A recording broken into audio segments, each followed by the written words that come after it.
طبعًا أنا أساسًا ولد الإعلام العمومي، ولد التلفزة وقبلها الإذاعة الوطنية.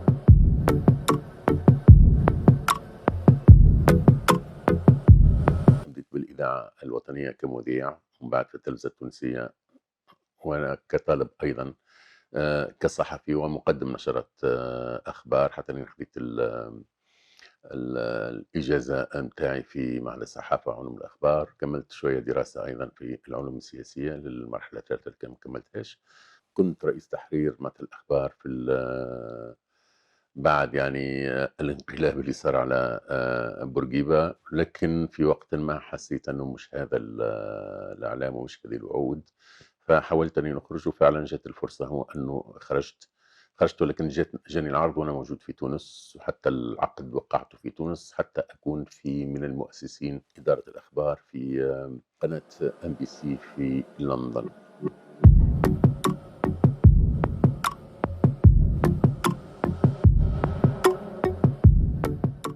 بدأت المشاكل اللي صار فيها توظيف للإدارة التونسية وللقوانين التونسية، كسر القوانين، يعني لضرب الشركات.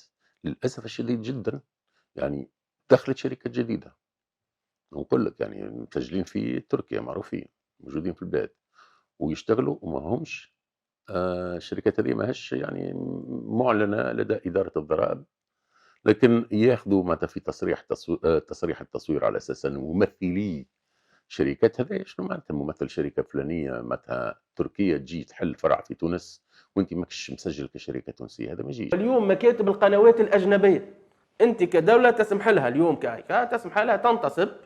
يا خويا اخدم خدمتك ربي يعينك، ماناش ضدك، تفضل وهذا أرض مفتوحة أما اليوم أنت موجود كمكتب وبعد تولي تصدي في خدمات إنتاجية دون أنك تخلص عليها ضريبة. فأنت اليوم ماناش نجريو فرد تيران، ما احنا السوق هذه ما فيهاش منافسة عادلة. كل ما نطلبه أنه احنا في منافسة، أن تكون المنافسة عادلة بينات. نعانيو تو من مشكله جديده اللي هي الاجانب. هي ماهيش جديده، انا قلت لك من 2011 الاجانب دخلوا. لليوم الاجانب يخدموا لهنا، والاجانب كيف يدخلوا لهنا يجيك واحد يسانستال لهنا في تونس وهو عنده بيروات اخرين، عنده في القاهره، عنده في فلسطين، عنده في باريس، عنده في نيويورك، عنده في كذا. وقت اللي يحكي مع قناه يعمل لهم اوفر، يقول له انا نعطيك تونس ونعطيك المغرب ونعطيك مع شكون ونيويورك وكذا. دونك يتفاهموا ويعمل له سوم اللي نحن ما نجموش ندخلوا معاه في منافسه. ولكن انا مانيش متاكد هو انه الفلوس هذه قاعده تدخل لتونس. أي نشاط اقتصادي، هذا نشاط اقتصادي لازمك تسجل يعني كشركة باش تطبق عليك قوانين الشغل وأيضًا قوانين المالية.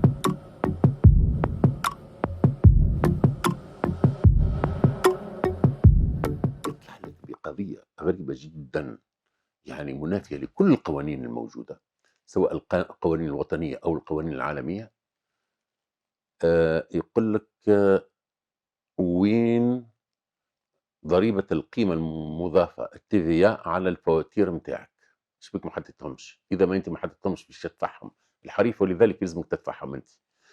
قُل له استنى، إحنا نخدموا لقنوات أجنبية كلها خارج التراب التونسي، ما تنجمش تحط في الTVA.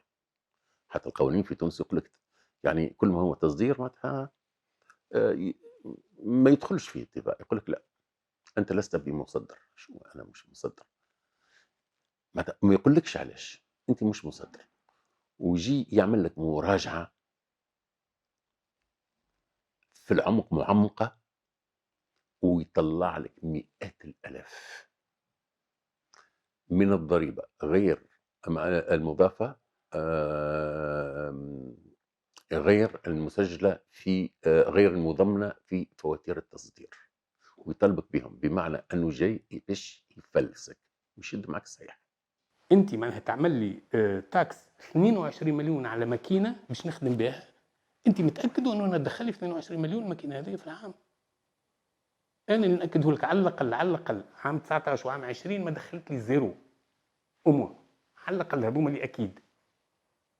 علاش معناها انت ما بين 19 و20 تحب من عندي 42 44 مليون بخلاف بينالتي دو روتار، وانا ما دخلت بها حتى شيء، ما خدمتش قاعده في الباكوات مرميه هيك. ونهار اللي عملت لهم مكتوب قلت لهم يا جماعه راني الاسنجي ما عادش خادم بها، بطلت يزي، معناها وقفوا لي الكونتور اللي قاعدين نمشيو فيه عليه. شي جاوبوني والمكتوب عندي هاو نتاع الاجابه نتاعهم، قالوا لي تهز الاسنجي هذه تهزها لوزاره الداخليه. شنو داخليه؟ ديجا انا الوكاله الوطنيه للترددات مانيش فاهم شنو هي علاقتي بها، علاش ندفع لهم في فلوس؟ ما يعطيو فيها حتى خدمه. راهو علاقتي الوحيده بالوكاله الوطنيه للترددات اني نمشي في راس العام نعطي فلوس، يعني عباره على قباضه موازيه. صارت مع شركات. الشركة الأولى أفلست، الثانية أفلست، الثالثة معناتها صاحبها مسكين ما تسكر وهج لبرا مشى معناتها لكندا. الشركة الرابعة زادة كيف من الشركات الكبيرة قاعدة تعاني ودخلت في قضايا معناتها شكون محركهم؟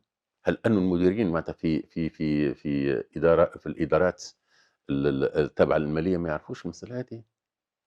يعني أنت تنجم تجي الفاتورة تحط فيها TVA وتبعتها معناتها لقناة أجنبية خارج التراب التونسي. كي تسأل السؤال معناتها منك ليه؟ يقول لك لا ما يجيش.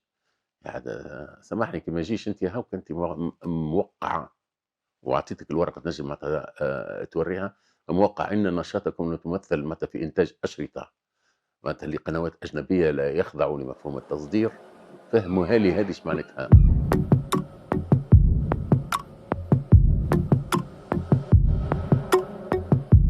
ثم قضية أولى صارت ضد الشركات هذه المتواجدة بطريقة غير قانونية في البلاد. للأسف الشديد يعني حكم القاضي كان هو أن هذا مش من أنظار المحكمة لكن من أنظار الهيئة التعديلية الهيكا. سكر الملف. ويمشي للهيكل ولا تتفاعل وتقول لك هذه قضيه.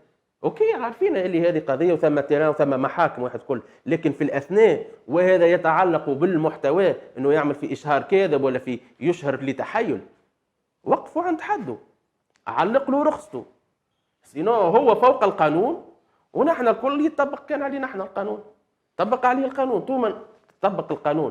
الهيكا صار اجتماع حضرت فيه أنا وحضرت فيه مع العديد من شركات الإنتاج الوطنية على موضوع استخدام الاس ان جي، أجهزة التجميع الساطري عبر الأقمار الصناعية. وكاتبت الحكومة أكثر من مرة، لكن الحكومات مع التعاقب نتاعها أي حكومة موجودة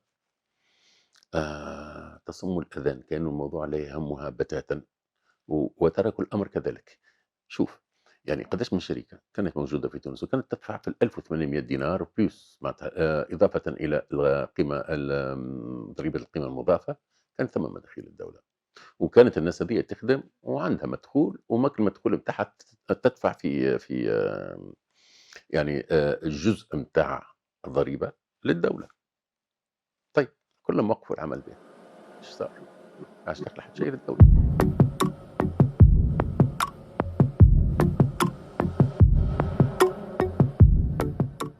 الحقيقة ما حبيتش نحكي على روحي لكن اضطريت في الأخير.